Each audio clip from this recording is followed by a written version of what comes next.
Toastmasters, Tracy has learned many skills, and seizing the role of evaluator as often as possible has reaped many rewards. Good evaluations require focus, critical thinking, and trust in your own instincts. This morning, Tracy is going to share with us the 3 key elements to her speech evaluations. This is an educational speech with the objective of inspiring you to go beyond the sandwich with evaluation techniques for deeper insight. The speech will be 5 to 7 minutes.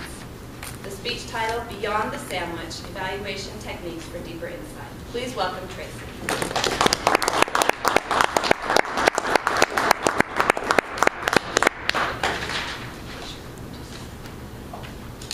Thank you.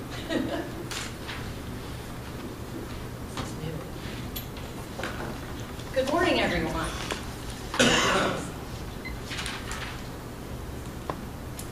Feedback. One of my strongest moments at Toastmasters as far as my learning curve was not in this room. It was sitting at home, looking through my leadership manual and reading the lesson on what it's like to give quality feedback. And it was a receptionist at a delivery store in their story that keeps showing up late. And the trickle-down effect it was having on the business operation. And they described in there how the manager pulled her aside and told her what an absolutely critical role she held in that organization. And without her there at the front of the office at 8 o'clock, what the effect was on the rest of the operation. He told her how much they valued her position and really wanted her to succeed there along with the rest of the business. Can you please get here by 8? It was so inspiring. I'm like, wow, I've never met a manager who encourages people to get quality feedback. At that moment, it was a turning point for me to understand how critical not only good feedback is in our personal lives, in our professional lives, but also for our fellow Toastmasters. Quality feedback is the essence of an evaluation. The sandwich technique, and John, is this your technique or did you hear that? Okay. Yeah. Okay, so the sandwich, as we all probably have heard, it's the bun and the meat in the middle of it. You put positive comments on either side of it, and the meat is in the middle. So when you're giving some constructive criticism, that's your meat. I use this technique. I definitely always go back in my evaluations and think, how can I end it on a positive note, give me feedback. However, there's a couple things that I do in my evaluations that help me go beyond that and do a little bit deeper in a sandwich, which I want to share with you today. First, take notes. When you're taking notes, a lot of people are putting down what their observations are about the speaker. I take notes on the structure of their speech, from the very introduction to the purpose, to their key points, and then their summary. It is so telling when you try to mimic what their outline is, how effective they were in their delivery. For example, you can go through your 3 points, and still at the end of it, you're thinking, what was the speaker's purpose? David Brooks, who's going to be speaking at the Toastmaster Convention here in a couple weeks, he taught this technique, and I still use it till today. Can you, as a speaker, put the purpose of your speech and fit it on the back of a business card? Meaning, very simply, what is your purpose? If I want to inspire you with today with better evaluation techniques, that's my purpose.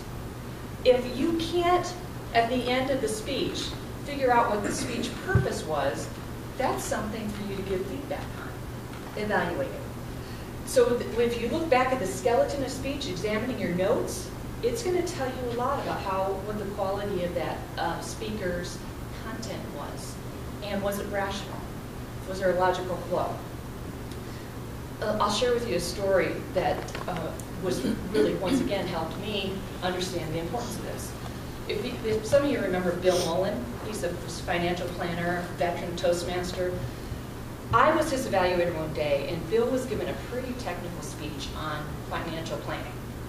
So I was trying to write his down points and understand what he was saying conceptually. So when I was his evaluator, I came up and I said, Bill, I want to repeat to you what I think I needed to understand, or what you're trying to teach. So I repeated back to him, the points of what I learned from his speech. The next week, Bill is the speaker again. And he got up to the front of the room and said, listen, based on Tracy's evaluation and the rest of your notes, I didn't do my job as a speaker. Because my job was to inform and educate you. And I knew, because of the feedback I got, I didn't succeed.